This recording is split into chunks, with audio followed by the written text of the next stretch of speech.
In this video, I'll show you how you can copy your YouTube channel link on your phone. So there are a couple of ways to do this, and I'll show you step by step how you can do this. Okay, so step number one is opening the YouTube app. You can then go to your own channel. So you can do that by clicking on your channel icon, and then click on your channel, and you're there.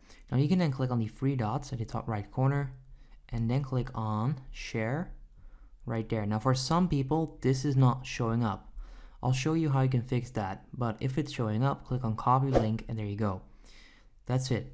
Now if share right there is not showing up, all you need to do is search for your own channel name and then click on the three dots right there, then click on share and then click on copy link.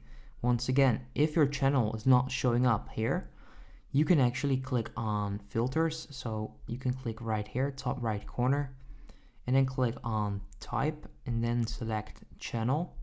Click apply, then find your channel in here, then click on the three dots, click on share, and that's it.